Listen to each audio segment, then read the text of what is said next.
Hello, everybody, and welcome to the latest episode of the foXnoMad podcast. I'm your host, foXnoMad Polat. I hope you're not hungry because if you're not, you're going to be by the end of this episode. My guest today is Diana Edelman. We're here to talk about vegan cuisine, what kinds of options you have traveling while vegan, what are some of the best places in the world to find vegan foods, and if you're already vegetarian or vegan, we want to talk a little bit about, what that's like and how the evolution of veganism has changed over the last 10 years or so. But if you're a meat eater, why you might want to consider that plant-based option on the menu or that vegan restaurant down the street that you might not have thought about. We get into all of that in today's episode. I think you're really going to enjoy this one and you're going to be really hungry right after. Thank you very much for being on the podcast. Um, I, Me. we were talking a little bit before, but yeah, it's been 12 years since I've seen you. Um, but I've been keeping up because I've been really interested in veganism and traveling and plant-based diets and seeing this shift that's happened over the years. Um, but first, I'll just let you introduce yourself and sort of talk about how you got involved in this veganism and your site and everything. Sure. I'm Diana Edelman, and I founded Vegans Baby in 2016. And basically, I got into veganism through my life in Thailand. Right after I met you in 2012, I relocated to Chiang Mai and worked with Elephant Nature Park, Save Elephant Foundation for 3 years. And the first week there, I was coming back from the park and saw a truck full of pigs being taken to slaughter. And that was it. I was like, I'm never eating meat again and never have eaten meat again. I pretty much went vegetarian at that point. And then it took me a couple years to go vegan. You're in your head, like I could never give up cheese, I could never give up eggs, but I love pizza, blah, blah, blah, blah, blah. And then after I left Thailand, I was living in Madrid and a friend of mine and I were talking, and she was like, you know all the things, Diana, and I just don't understand why you haven't made the connection. And I sat with her and I'm like, you're absolutely right. Like, I get it. And so I went vegan,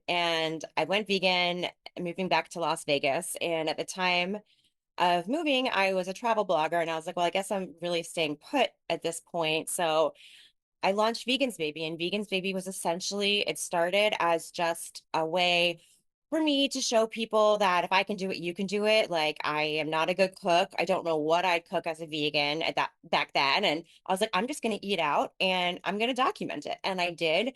And it just kind of, it was the right place and it was the right time. And it just kind of blew up from there. Within a year, I was publishing dining guides to being vegan in Vegas. I was doing walking tours in Vegas. And then I had launched a vegan dining month in Vegas. And so every January, I would partner with Veganuary and have a huge citywide event for the month of January. And then it kind of grew to be tours across the world. And then James Beard Foundation found me and liked what I was doing, and they asked me to curate dinners at their house in New York. And it just all really kind of just has, it just was like this roller coaster. Once it started, it was just boom and just kept going. And so now I'm here in New York. I'm still curating things. I just curated an event for New York City Climate Week that was a part of Hollywood Climate Week's activation here, and Al Gore was in attendance. So it was a really cool experience. I'm in talks with some chefs right now to curate some other things. I have some stuff I'm not allowed to tell anyone, but if you follow me, you'll know in June. And I'm also pitching a unscripted television show focusing on vegan life. So it's been a wild 8 years, and that's how I got into it in a nutshell. Wow, wow, that's quite a journey. Yeah. Um, and I think veganism too has had this journey over the last like 10 years, I would say, where it's kind of gone, I guess, mainstream in the sense that, it used to be seen as sort of like a hardcore cult kind of thing. Like people were like, "Oh, you're vegan," and it came with a certain, yeah. But now, it's just like just a subsection of type of diet, right? So you don't have to be vegan all the time, right? You see it on the menu, just this is vegan. And so if you're traveling or, if you want something that's like, is lactose free, for example, and so on. Um, how starting in Thailand, how easy was it? I think people associate Thai food with a lot of meat. Was it hard there? Thailand is actually one of the easiest places to be vegan.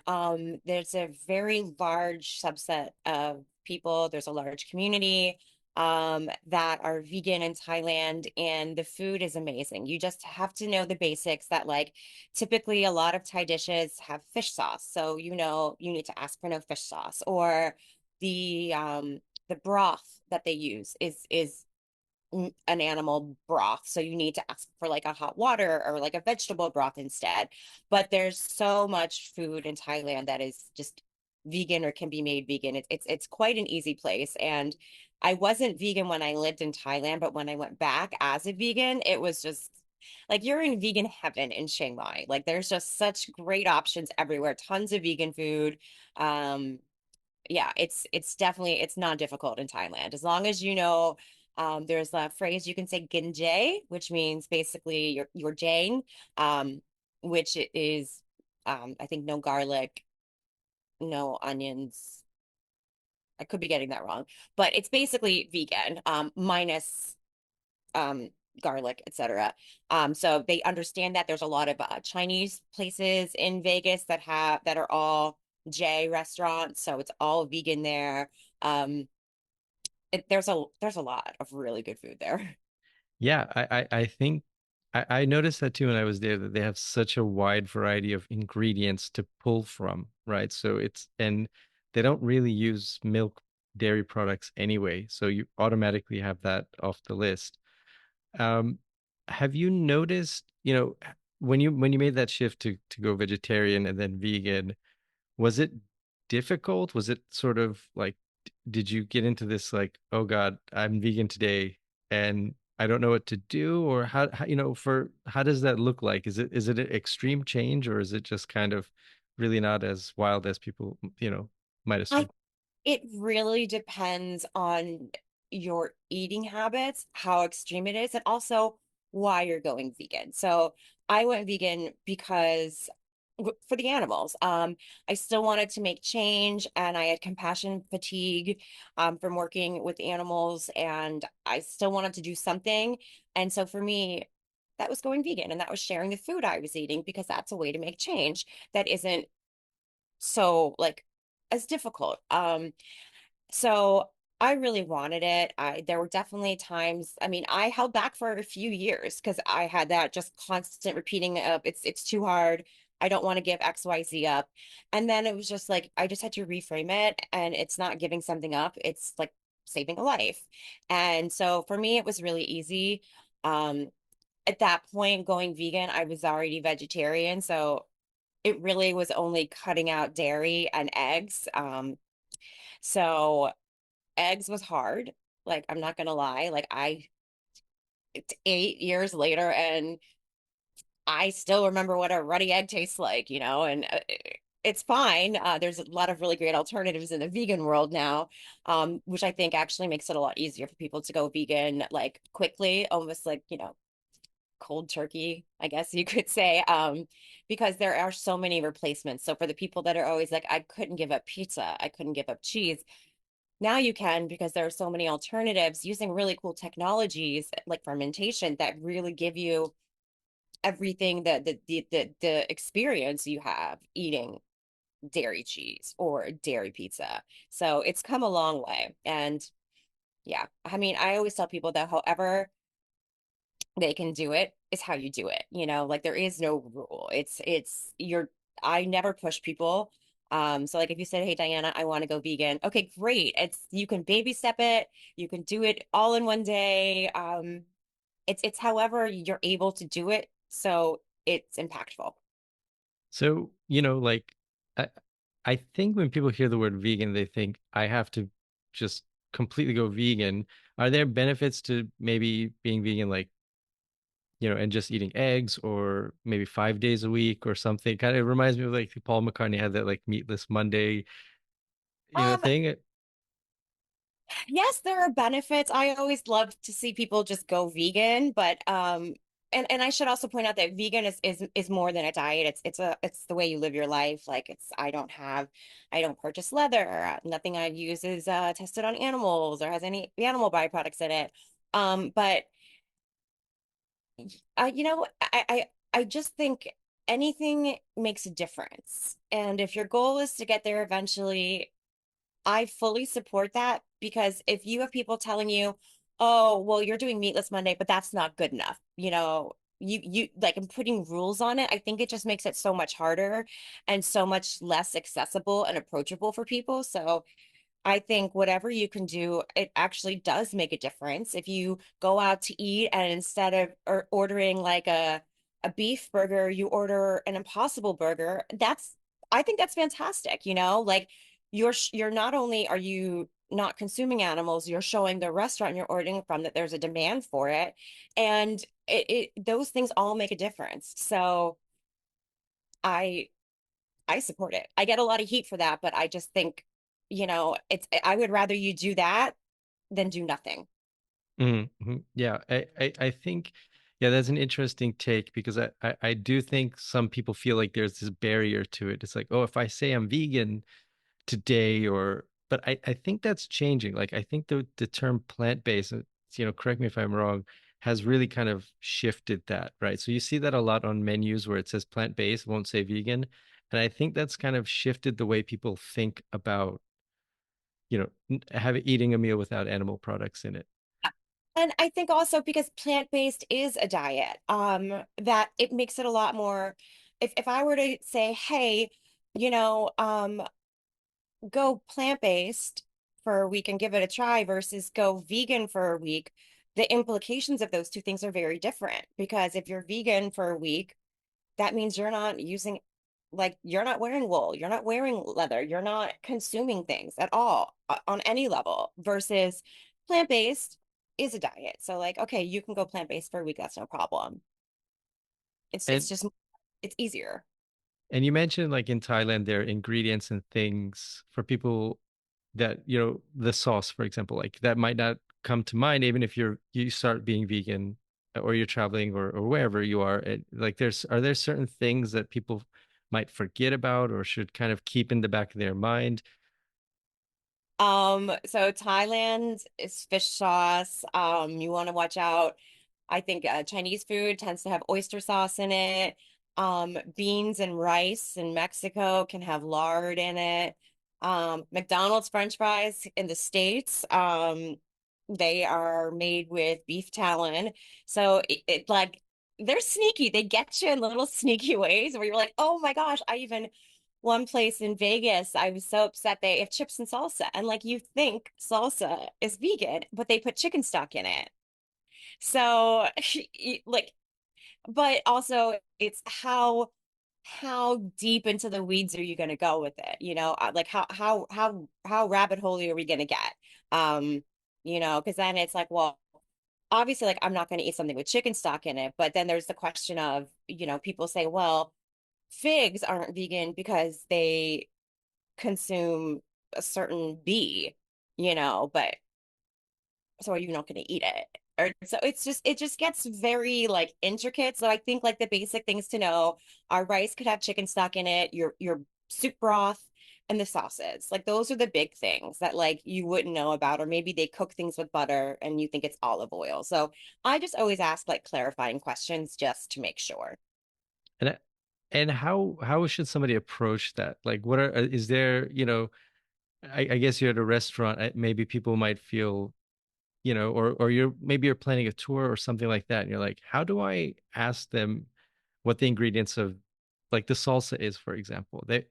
And I'm just assuming that most salsa would be vegan, but like you said, it might, you know what I mean? So like now I'm writing to a restaurant or I'm calling. I was like, is your salsa vegan? And then I'm gonna like, how would you approach it so that both the asker and the place are both comfortable?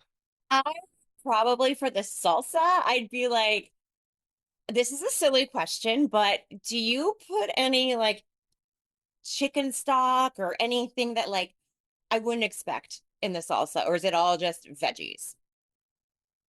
Hmm. Or you can say, "Hey, I'm vegan. Is there anything in this?" And that's, I mean, it's fine to ask those questions. Nothing's wrong with that. But I understand like people do get uncomfortable. I've told servers before that I have allergies. Like if I don't like if I'm getting a vibe off a server where they're like, I think it is. And I'm just like, oh, well, I need you, like, well, I have allergies. Like, I really need you to check. And they're like, oh, okay. And they'll check. Or they'll bring out like the bag with the ingredients on it. And I'm like, no, it's not vegan, but thank you for like letting me check. So, I think at this point, especially like here in the US, it's very much like if a restaurant staff doesn't know what's in their food, like it's a problem because Hmm. there are so many allergies. And I mean, it's just a dangerous thing for staff not to know what's in their food now. So as long as you say something to the extent that, hey, can you tell me what's in this? It's not like a terrible thing to do. So now I'm guessing there are two types of people listening. There are people who are already vegan or vegetarian. And then there are the other people who are like, okay, this all sounds great, but why, as a meat eater, should I care? I think, and Huh? so, and like, what am I just going to eat salads? You hear that a lot. You see that a lot online. And so, what would you tell people? Like, what is the culinary world of vegan cuisine like? It's everything. I always say to people, everything you can eat, I can eat vegan. I had a steak the other week that was vegan. I had an amazing, like in and out type burger the other week that was completely vegan. Ice cream, pizza, like it's all there now. So, like, I think that a lot of the reason a lot of people are so hesitant is because they think they're going to miss out on flavors, on textures, on all of those things, and you don't have to anymore. So, um, unless you have food allergies, like if you're allergic to soy or gluten or beans or something like that, it can make it a little bit harder.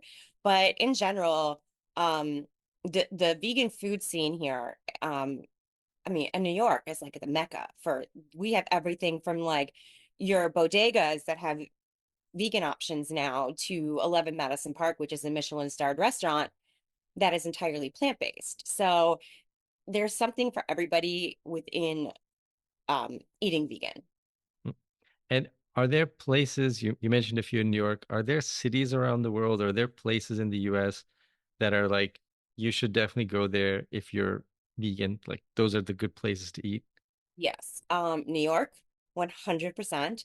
Um, I think, I mean, there's a lot now. Like Philly's Mhm. got some amazing stuff. All the major cities now, really have a lot more like exciting cuisine. DC's got some amazing things. Vegas has amazing stuff. LA, Seattle, Portland, Austin, Miami. It's very much it's I think that if you were to like it's the big cities that have this though. Like the smaller towns and stuff, it's a little bit more difficult. Um, but the cuisine's very diverse across the cities.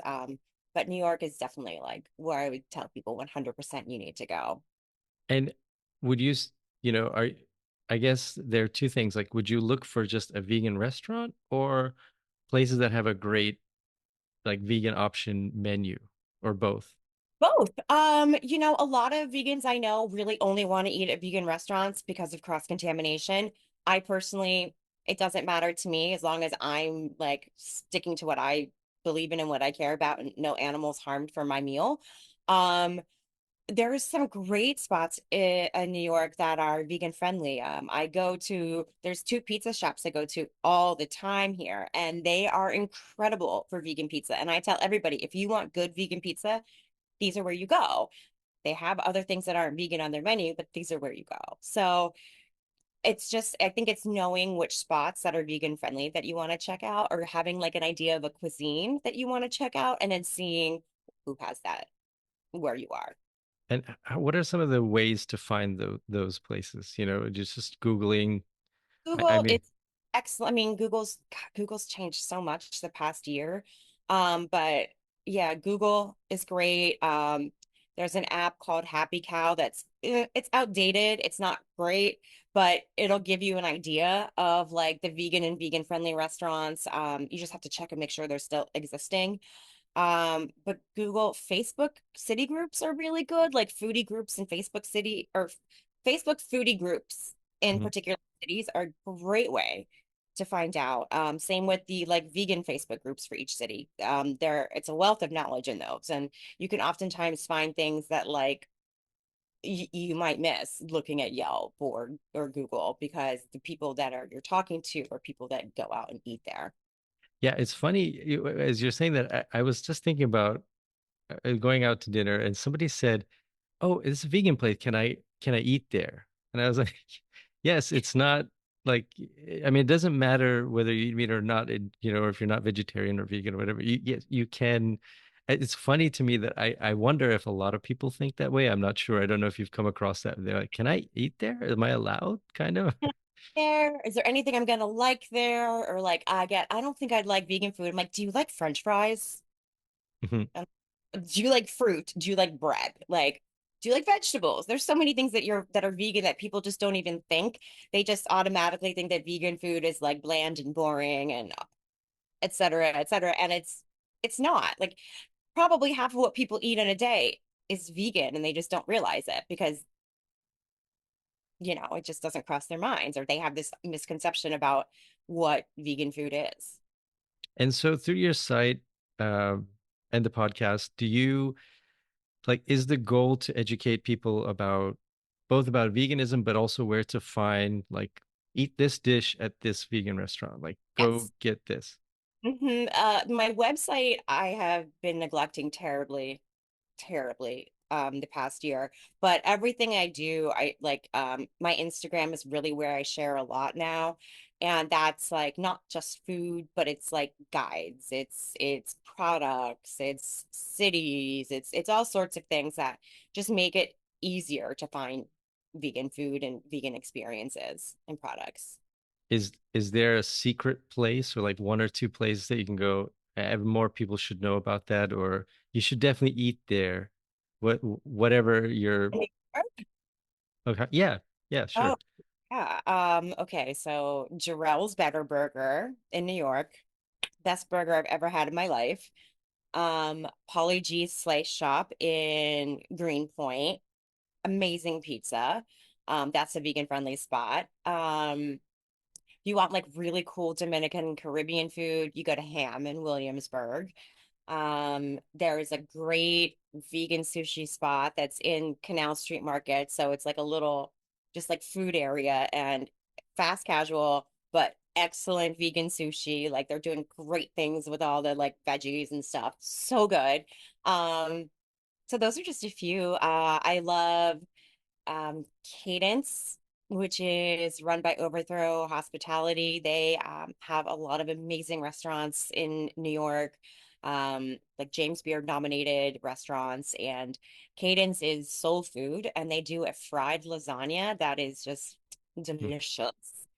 So there's a lot here. So whenever people ask me where to go in New York, I'm like, oh my gosh, I'm going to send you a list. And so I do. But yeah, really good stuff. I know the Las Vegas vegan scene a little bit better than New York. Any places in Las Vegas that you know about that I'm just comparing notes to see if I miss places. Unfortunately, like the past few years in Vegas, they've taken some really bad hits with the vegan dining scene. Like the city had like more than 20 something restaurants when I lived there and it's gone down significantly now. I would say Taco Tarian is always a great bet. They're plant-based Mexican and fantastic. If you want like a really cool experience, there's blackout dining in the dark. And so that's just like eating in total darkness and it's all vegan food. So no one knows that. Like they don't market it as that. But then afterwards, when you see the menu, you're like, "Ah, there's no meat on this. What did I eat? Um, there's Crossroads, which is Chef Tal Ronan, a celebrity chef that opened, and that is a very popular restaurant in Resorts World. Um, Taco Terran's actually opening up another spot in Miracle Mile Shops at Planet Hollywood. So they'll be the first like fast casual vegan restaurant on the strip. Um, there's a new restaurant that's opening like this week.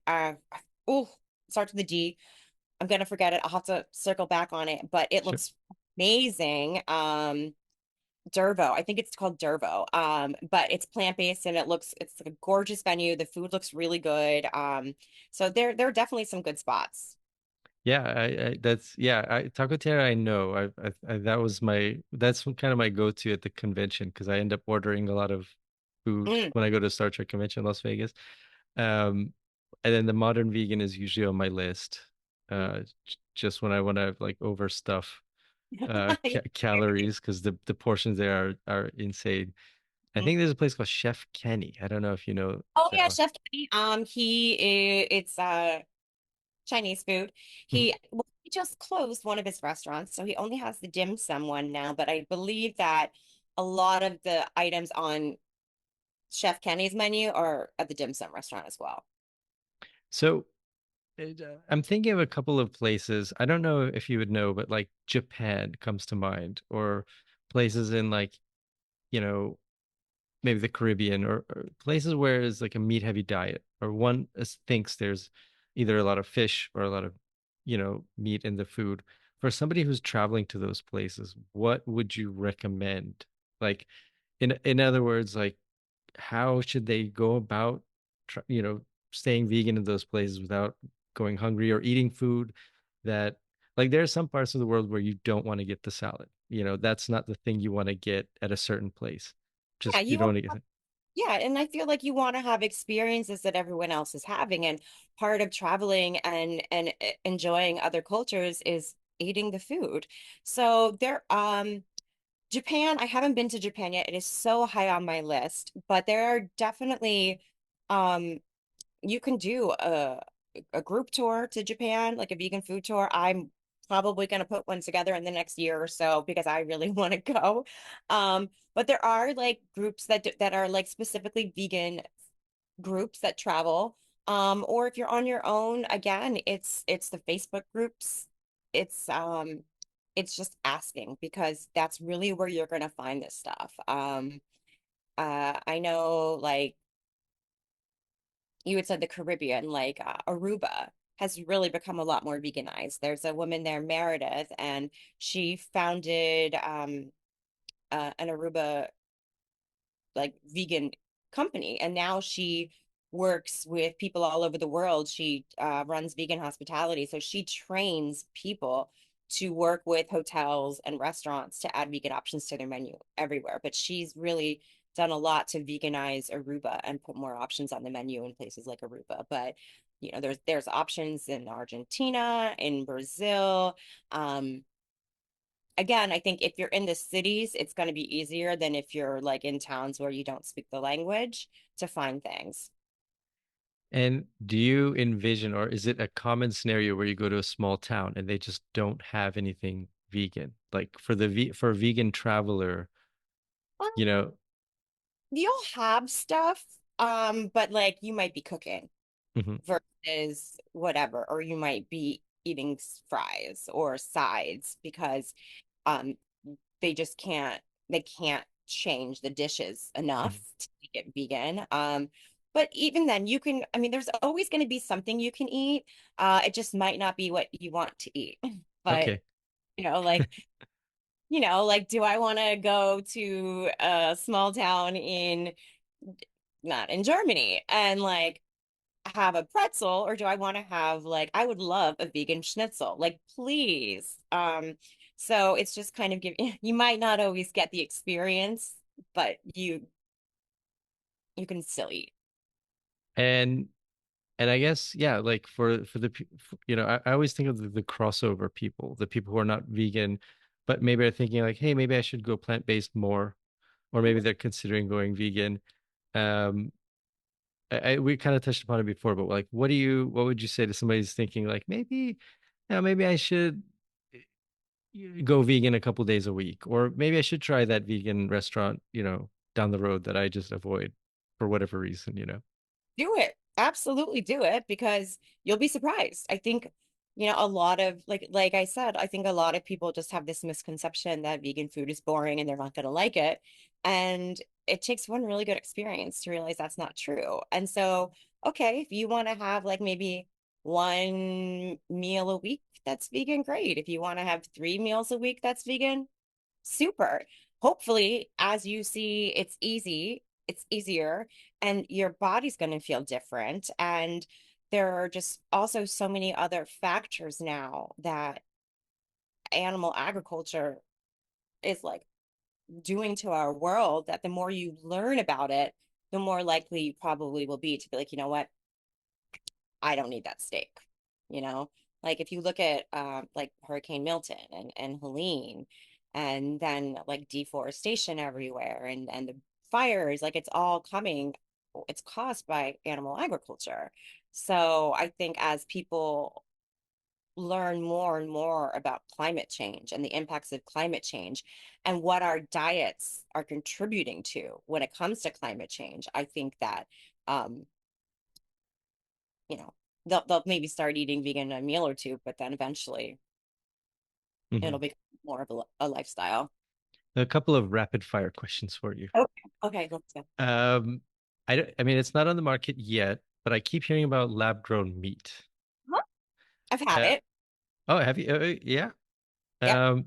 So is that technically, I mean, no animal is being killed or harmed in that. Is it vegan approved or okay? No, it's not vegan approved in the sense that I don't know any vegan that necessarily would want to eat it because it's still so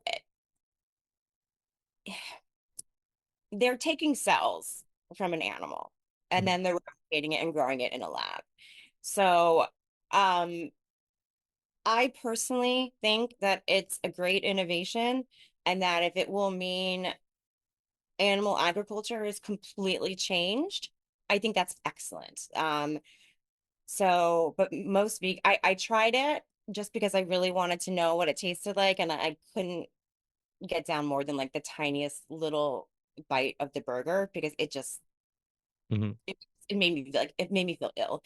Um, but for people that want to give up meat, or they are aware of what goes on in the animal agriculture world and they don't want to be responsible for it, but also they like their meat, this is a great option for them. And in terms of the environmental impact, it's a great option because it could be the future of food is lab grown and 3D printed and all of those things.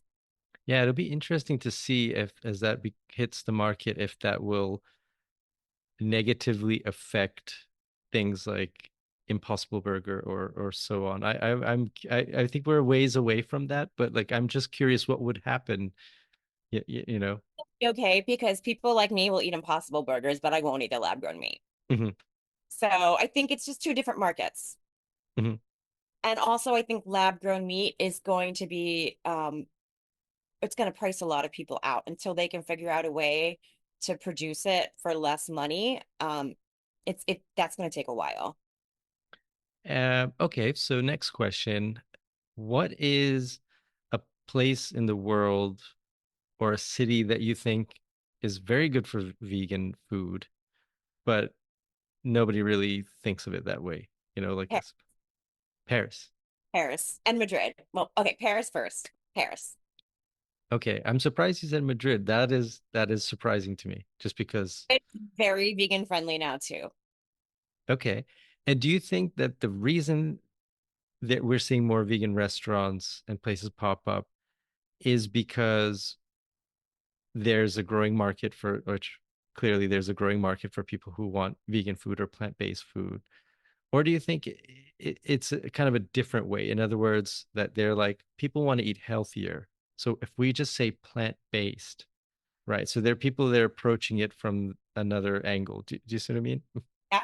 Um, so it could be both of those things. Vegan food, I think the idea of vegan food being healthy is a misconception because I can eat a burger with vegan cheese and like fried onions on it and that's that is not necessarily like a very low calorie dish.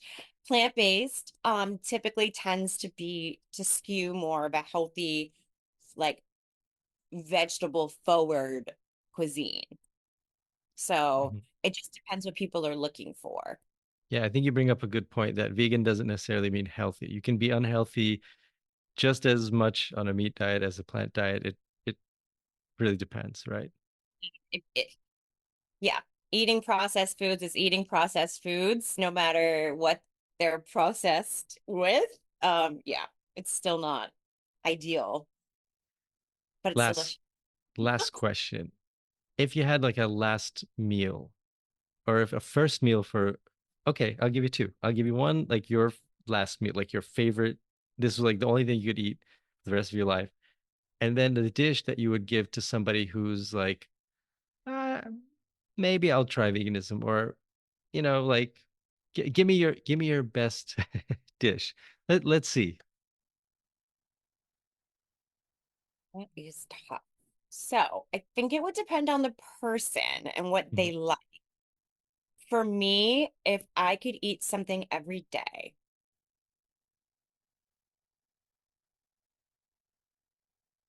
it's really hard. It's tough. Yeah.